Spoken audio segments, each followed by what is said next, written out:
पहले मैं आपको स्टार्टिंग में एक डिस्क्लेमर देना चाहता हूँ कि अगर आप स्टॉक मार्केट में एंट्री किए हो और आप किसी के टिप्स पर पैसा लगाते हो या फिर लगाने की सोच रहे हो तो आपका लॉस ज़्यादा हो सकता है और प्रॉफिट कम हो सकता है। लेकिन अभी तक आपको स्टॉक मार्केट का एस भी नहीं पता और दूसरे किसी को देखकर आप लगाने की सोच रहे हो, that is wrong way, because इसमें आपका पैसा डूब सकता है एंड प्रॉफिट का चांस बहुत कम है। एक बार दो बार हो सकता है बट दैट इज गैम्बलिंग। अगर आपको सच में प्रॉफिट अर्न करना है तो इसके लिए आपको फंडामेंटल एनालिसिस सीखना पड़ेगा। सो आप डेफिनेटली प्रॉफिट करना शुरू कर दोगे, प्रॉफिट बुक करना शुरू कर दोगे किसी भी स्टॉक में। बट आपको उससे पहले फंडामेंटल एनालिसिस आपको आना चाहिए और फंडामेंटल एनालिसिस हम सीखने वाले हैं, वो भी बेसिक से एडवांस तक। इस वीडियो को देखने के बाद आप फंडामेंटल एनालिसिस करना सीख जाओगे, किसी भी स्टॉक को फाइंड करना सीख जाओगे। और ये सीखने के बाद आपको बेनिफिट क्या क्या होगा, पहली बात आप खुद से स्टॉक को पिक करना शुरू कर दोगे, बेस्ट स्टॉक फाइंड करना शुरू कर दोगे कि मेरे लिए कौन सा स्टॉक बेस्ट है।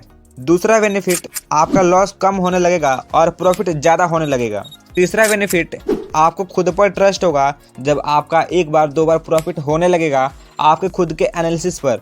और चौथा बेनिफिट, आपको किसी पर ट्रस्ट नहीं होगा, आप किसी पर आंख बंद करके ब्लाइंडली ट्रस्ट नहीं करोगे, आपको खुद से पता होगा कि आपको एनालिसिस कैसे करना है किसी भी स्टॉक का। तो चौथा फायदा ये है। एंड स्टॉक मार्केट का फंडामेंटल एनालिसिस बेस है। बहुत सारे लोगों को इन्वेस्टिंग करना तो आता है, करना चाहते हैं, लेकिन उनको फंडामेंटल करना ही नहीं आता, बेस्ट स्टॉक फाइंड करना ही नहीं आता। तो अगर आप लोग भी इन्वेस्टिंग करना चाहते हो तो सबसे पहले फंडामेंटल एनालिसिस को सीख लो, then after you can invest in any stocks in stock market. तो बेसिक से एडवांस सीखेंगे। जो भी डाउट होगा कमेंट में बताना, नेक्स्ट वीडियो उसके ऊपर बन जाएगी। सो स्टेप बाय स्टेप बढ़ेंगे। सो नंबर 1 पॉइंट है बिजनेस मॉडल, यानी बिजनेस कैसा है, किस मॉडल का है, मतलब बिजनेस किस तरह का है, कंपनी किस कैटेगरी की है। एग्जाम्पल के लिए आप बाइक लेने जाते हो और देखते हो कि कौन सा बाइक का मॉडल सबसे अच्छा है ना। तो आप वहां से मॉडल देखते हो कि कौन सा कंपनी का, कौन सा कैटेगरी का, कौन सा बाइक बेस्ट है। सो यहाँ पर भी आपको बिजनेस का मॉडल देखना पड़ता है कि आप लोग बिजनेस का मॉडल देखो, किस मॉडल की बिजनेस है, किस कैटेगरी की बिजनेस है। अभी मैं आपको बताऊंगा कि ये सब आप कहाँ पे देख सकते हो। देन उसके बाद आपको देखना है मैनेजमेंट, कंपनी के मैनेजर कौन है, कंपनी को कितने लोग मिलकर मैनेज करते हैं, और जब वो लोग मैनेज करते भी हैं तो क्या ठीक से मैनेज करते हैं या नहीं करते हैं। तो आपको ये भी नोटिस करना है कि मैनेजर कैसा है, कैसा मैनेज करता है उस कंपनी के सिस्टम को। इसके बाद है प्रोडक्ट।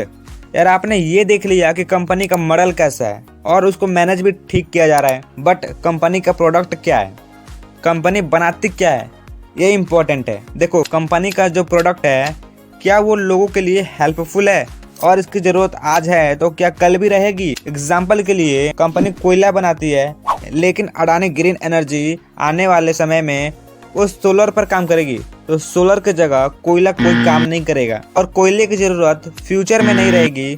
सो डेफिनेटली ये बिजनेस बंद हो जाएगा। तो आपको ये भी देखना है कि क्या फ्यूचर में ये कंपनी टिकेगी या नहीं टिकेगी। नहीं तो आप अभी कंपनी की ग्रोथ देखकर पैसा तो लगा दोगे और बाद में कंपनी के प्रोडक्ट की जरूरत ही नहीं रहेगी फ्यूचर में, तो कंपनी नीचे गिर जाएगी और आपका पैसा नीचे गिर जाएगा और आपका पैसा लॉस में चला जाएगा।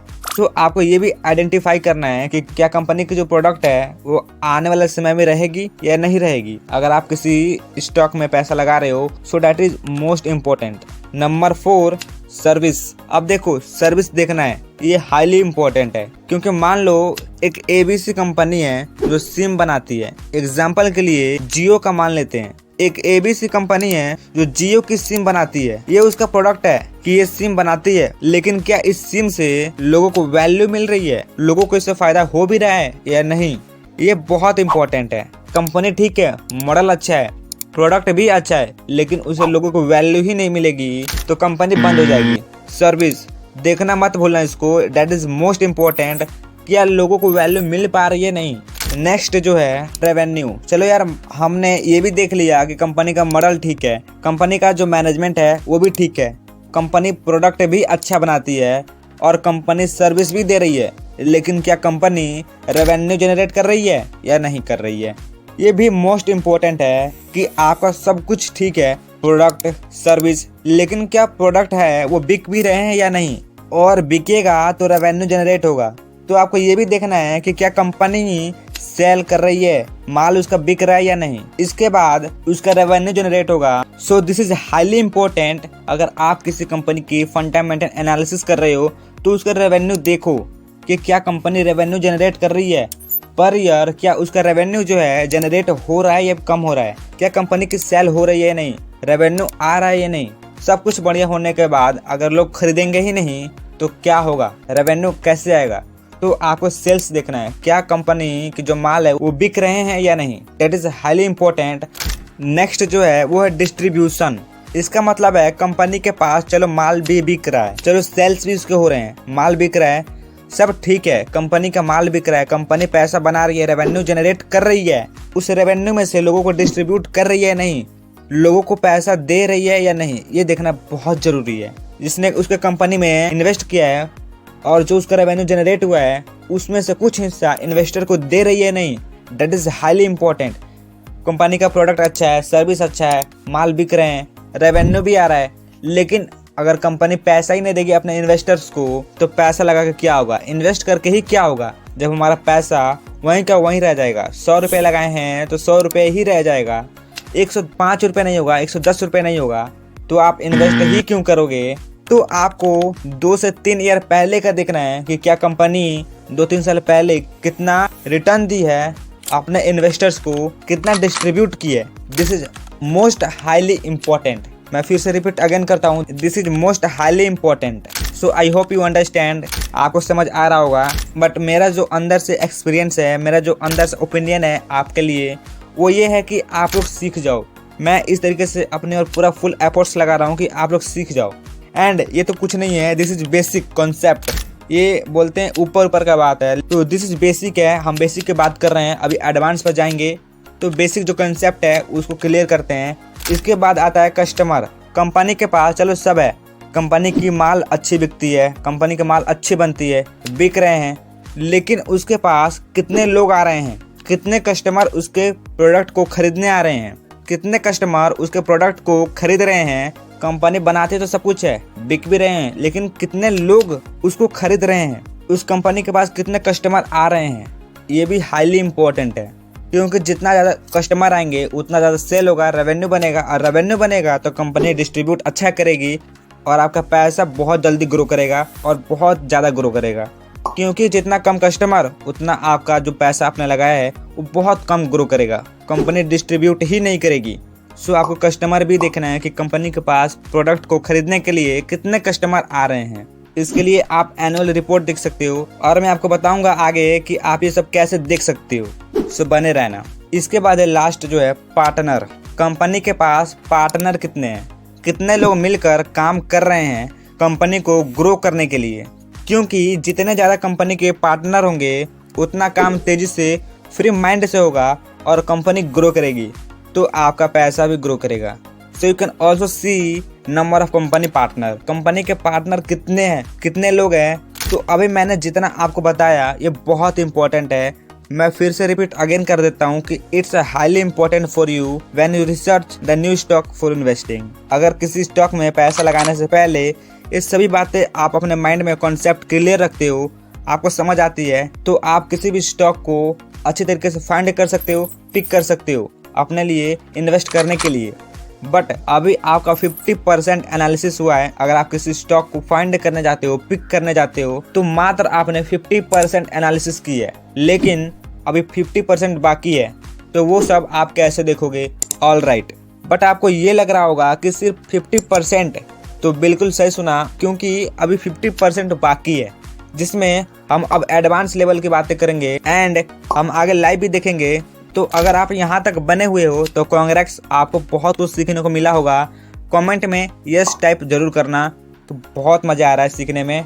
एंड अब जो एडवांस लेवल की बातें हैं तो इसके लिए आप अपने पास नोट पेन रख सकते हो, क्योंकि हो सकता है कि आप जो अब मैं बताऊँ आप भूल जाओ। सो इसको आप नोट कर सकते हो, कॉपी पेन लेके साथ में बैठ जाना।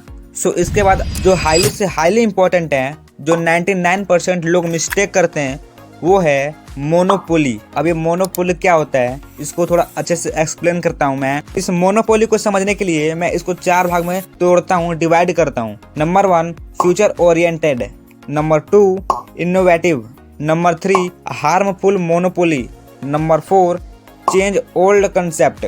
मैंने इसको 4 भाग में डिवाइड कर दिया है। अगर आप इसको समझ लेते हो तो डेफिनेटली आप मोनोपोली सीख जाओगे, समझ जाओगे, जो 99% लोग नहीं सीखते हैं, मिस्टेक करते हैं। So number 1, future oriented.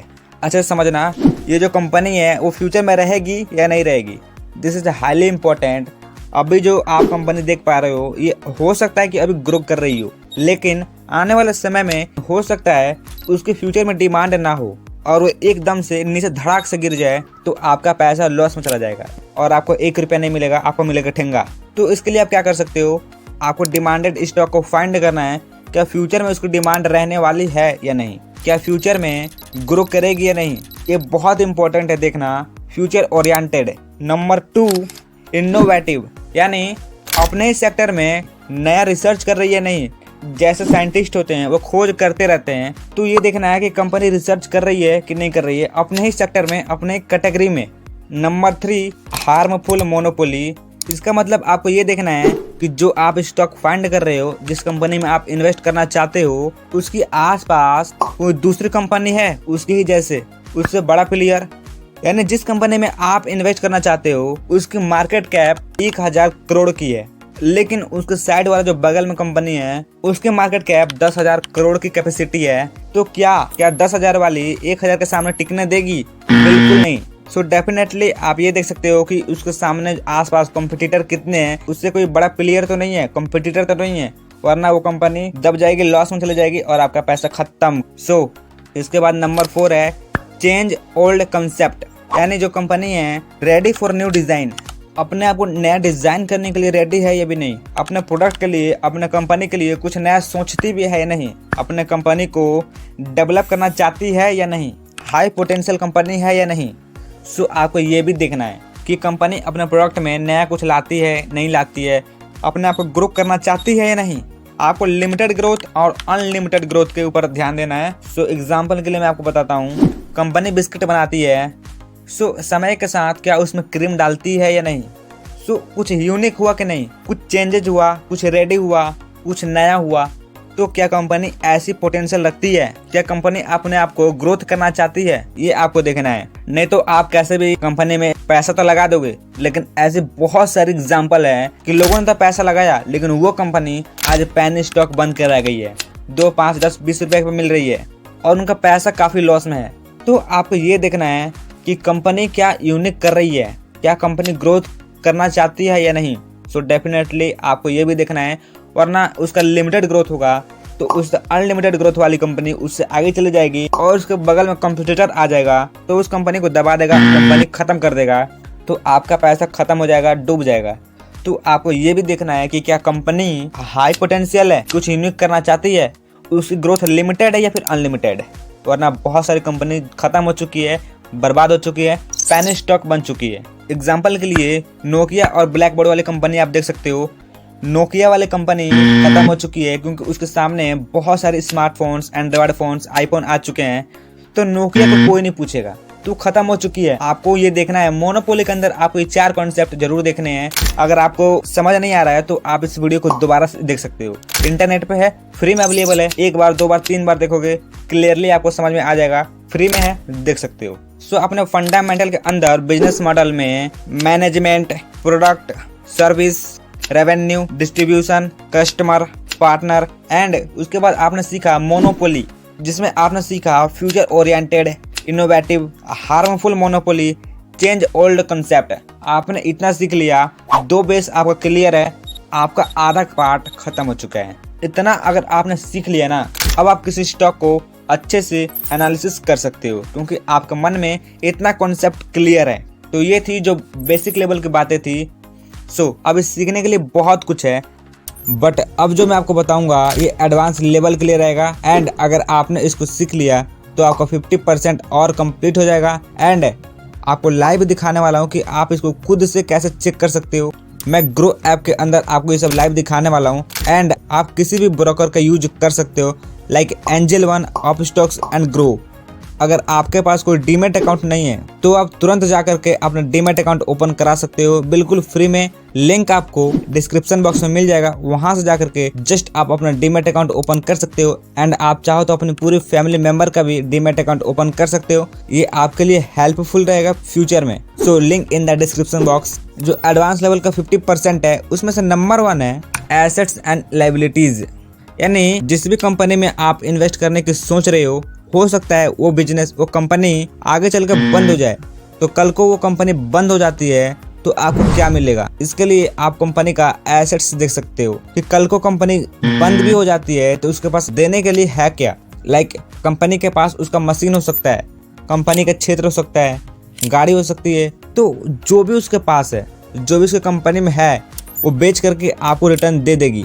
तो आपको ये देखना है कंपनी के पास एसेट्स कितने हैं, उसके पास कितने करोड़ की मशीन है जिससे वो प्रोडक्ट रेडी करती है। एंड इसके बाद लायबिलिटीज, यानी कंपनी के पास उधार कितने हैं, उसने कितना उधार लिया हुआ है, आप ये चेक कर सकते हो। कंपनी के पास 10 करोड़ के एसेट्स हो सकते हैं लेकिन उसका लायबिलिटीज 20 करोड़ का है तो कंपनी बेकार है, क्योंकि जितना लायबिलिटीज कम रहेगा और एसेट्स ज्यादा रहेंगे कंपनी उतनी अच्छी होती है। Number 2 revenue, profit and net worth. Company के पास रेवेन्यू कितना आ रहा है एंड रेवेन्यू आ रहा है तो प्रॉफिट कंपनी को कितना हो रहा है। अपने कंपनी के लिए एक्सपेंस करने के बाद, खर्चे निकालने के बाद उसका प्रॉफिट कितना बच रहा है, ये हाईली इंपॉर्टेंट है। एंड नेटवर्थ, क्या पर ईयर कंपनी की वैल्यू बढ़ रही है। एग्जाम्पल के लिए 2022 में कंपनी की वैल्यू 1000 करोड़ की थी तो क्या 2023 में कंपनी की वैल्यू 2000 करोड़ की हुई कि नहीं। ऐसे ही 2024 में 3000 करोड़ की हुई कि नहीं। आपको ये आइडेंटिफाई करना है कि कंपनी का जो नेटवर्थ है वो ग्रो हो रहा है नहीं, कंपनी की जो मार्केट कैप है वो ग्रो हो रहा है नहीं। Number 3 ratio. आपको ज्यादा रेशियो देखने की जरूरत नहीं है, आप मैक्सिमम 2 रेशियो देख सकते हो। आप पीई एंड पीबी रेशियो देख सकते हो। अगर आपने इन दोनों को देख लिया तो मुझे लगता है कि आप एनालिसिस कर सकते हो अगर आपको ये 2 रेशियो देखने आ गया। Number 4 cash. कंपनी का जो मालिक है उसके जेब में कितने पैसे हैं, उसके पास कितने बैंक अकाउंट में पैसे हैं कंपनी में लगाने के लिए। अगर आज कंपनी लॉस में है तो उसके पास कैश कितने हैं कि वो कंपनी में दोबारा लगा सके। Number 5 share holding pattern. आपको ये आइडेंटिफाई करना है कि जिस कंपनी में आप इन्वेस्ट कर रहे हो उसमें प्रमोटर का कितना इन्वेस्ट है, फॉरेन इंस्टीट्यूशन का कितना इन्वेस्ट है, डोमेस्टिक इंस्टीट्यूशन का कितना इन्वेस्ट है, तब आपको इन्वेस्ट करना है। क्योंकि प्रमोटर जो होते हैं वो काफी तगड़े होते हैं, वो बहुत एनालिसिस करने के बाद ही इन्वेस्ट करते हैं। तो आपको प्रमोटर देखना है क्या कंपनी में प्रमोटर का कितना % इन्वेस्ट है। It's highly important when you are going to investing.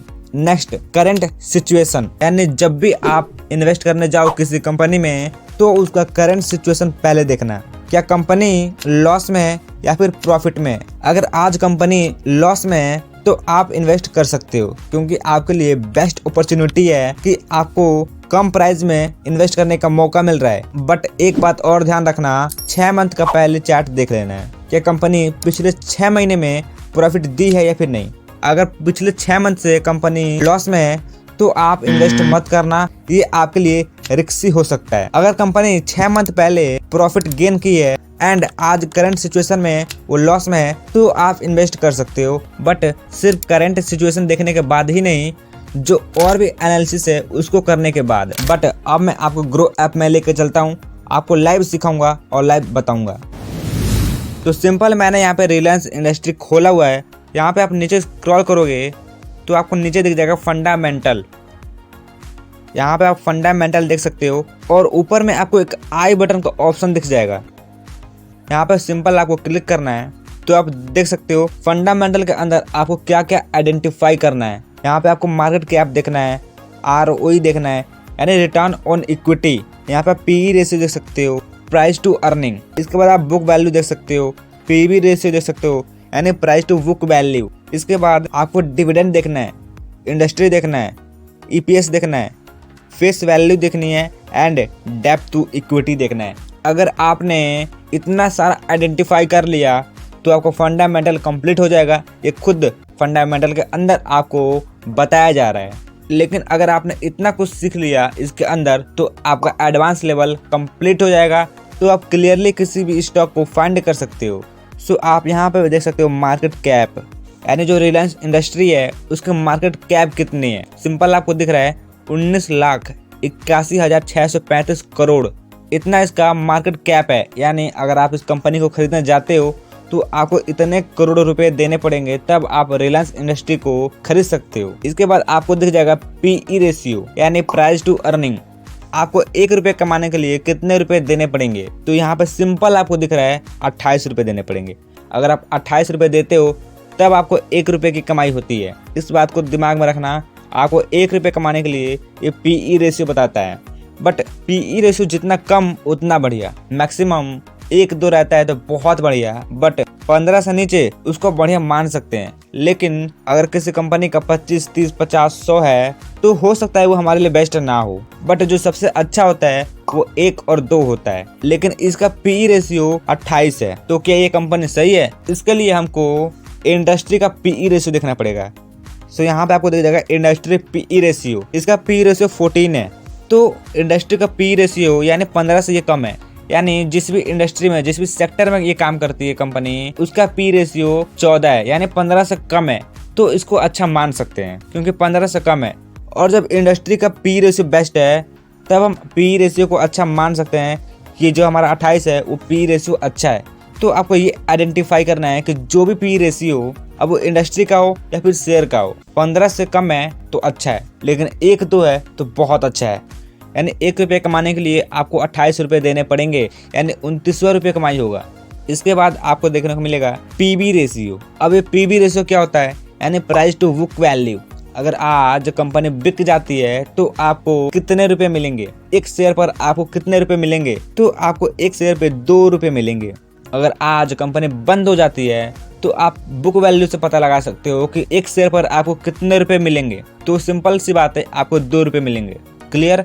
इसके बाद आपको दिखेगा डेप्थ टू इक्विटी, यानी कंपनी के पास कर्ज कितने हैं, उधार कितने हैं, आपको ये देखना है। तो कंपनी के पास कर्ज बहुत कम है, 0.42, यानी 1 से भी कम है, तो कंपनी ठीक है क्योंकि इसके पास डेप्थ कम है, उधार कम है, कर्ज कम है, इसने लोगों से पैसा कम लिया है, लोन कम लिया है, तो कंपनी अच्छी है। जितना डेप्थ टू इक्विटी कम होगा उतना बहुत बढ़िया है, क्योंकि कंपनी के पास कोई उधार ही नहीं है, उधार बहुत कम है, तो ये कंपनी बहुत अच्छी है। जिस भी कंपनी का आप देखने जाओ जिसका डेप्थ कम है वो बहुत बढ़िया है, जितना कम उतना बढ़िया, जितना ज्यादा उतना बेकार। तो आपको ये आइडेंटिफाई करना है किसी कंपनी के पास उधार तो नहीं है, उधार बहुत कम होना चाहिए। इसके बाद आप देख सकते हो ROE, यानी रिटर्न ऑन इक्विटी। कंपनी एक शेयर पर लोगों को कितना रिटर्न दे पा रही है, यानी कंपनी एक शेयर पर लोगों को कितना रिटर्न दे रही है, आपको ROE से पता चल जाएगा। एक शेयर के बदले कंपनी रिटर्न कितना दे रही है, ये आप ROE से पता लगा सकते हो। रिटर्न ऑन इक्विटी, एक शेयर पर कितना रिटर्न दे पा रही है। एक शेयर पर आपको 9% का रिटर्न मिल रहा है, तो आप रिटर्न ऑन इक्विटी देख सकते हो। नेक्स्ट जो है EPS, यानी अर्निंग पर शेयर। कंपनी एक शेयर के बदले कितने रुपए कमा पा रही है, ये आपको देखना है। कंपनी एक शेयर के बदले कितने रुपए कमा रही है, तो एक शेयर पर 103 रुपए कमा रही है। कंपनी प्रत्येक शेयर पर 103 रुपए कमा रही है। अगर आप इसका पी रेशियो निकालना चाहते हो तो आप इसको डिवाइड कर सकते हो number of stock upon EPS। अगर आप इसको डिवाइड कर दोगे तो आपका पीई रेशियो निकल जाएगा। एग्जाम्पल के लिए मैं आपको डिवाइड करके दिखाता हूँ। जैसे ही आप कंपनी के नंबर ऑफ शेयर से EPS से डिवाइड करोगे तो आपका पीई रेशियो निकल जाएगा। एंड इसके बाद आप देख सकते हो डिविडेंड यील्ड, यानी कंपनी जिसने भी इस कंपनी में इन्वेस्ट किया हुआ है उसको कितना रिटर्न दे रही है आप देख सकते हो। तो 0.31% रिटर्न दे रही है, बहुत कम रिटर्न है, बट लॉन्ग टर्म में ये बढ़ सकता है। आप यहाँ से ये देख सकते हो कि कंपनी कितना रिटर्न दे रही है अपने इन्वेस्टर्स को डिविडेंड यील्ड में आकर के। इसके बाद आपको दिखेगा बुक वैल्यू, यानी आज कंपनी बिक जाती है तो आपको कितने रुपए मिलेंगे पर शेयर, आपको कितने रुपए मिलेंगे, एक शेयर के बदले 1010 रुपए मिलेंगे। एंड आप इसे पीबी रेशियो निकाल सकते हो। नंबर ऑफ कंपनी शेयर से बुक वैल्यू से डिवाइड करोगे तो आपका पीबी रेशियो निकल जाएगा। ये फार्मूला है, बट ये फार्मूला नहीं है, बट ये माइंडसेट है। अगर आपने इसको समझ लिया तो आप फार्मूला खुद निकालोगे। बट इतना याद रखना, कंपनी के नंबर ऑफ शेयर से आप बुक वैल्यू को डिवाइड करोगे तो पीबी रेशियो निकल जाएगा। इसके बाद आपको दिखेगा फेस वैल्यू, यानी कंपनी की वैल्यू क्या है, क्या कंपनी अभी ओवर वैल्यूड है या फिर अंडर वैल्यूड है। आप गूगल पर जाके पता लगा सकते हो क्या कंपनी अभी ओवर वैल्यूड है या फिर अंडर वैल्यूड है। अगर कंपनी अपने ओरिजिनल प्राइस से अगर ऊपर जा रही है तो ओवर वैल्यूड है, और नीचे जा रही है तो ये अंडर वैल्यूड है। तो हमेशा आप अंडर वैल्यूड में रहना। कंपनी जैसे गिरेगी तो आप खरीद सकते हो। तो आप यहाँ से कंपनी की ओरिजिनल वैल्यू देख सकते हो। तो आप इसको सिंपल गूगल से भी पता लगा सकते हो। एंड लास्ट में आपको एक बात बोलूंगा, जो भी डाउट है कमेंट में जरूर बताना। And you want to see the same similar video about stock market, then you can subscribe my channel. And अगर आप चाहो तो इस वीडियो को अपने फ्रेंड सर्कल में शेयर कर सकते हो, ताकि उनको अच्छी तरीके से फंडामेंटल करना आ जाए और वो भी किसी स्टॉक में पैसा लगा सके।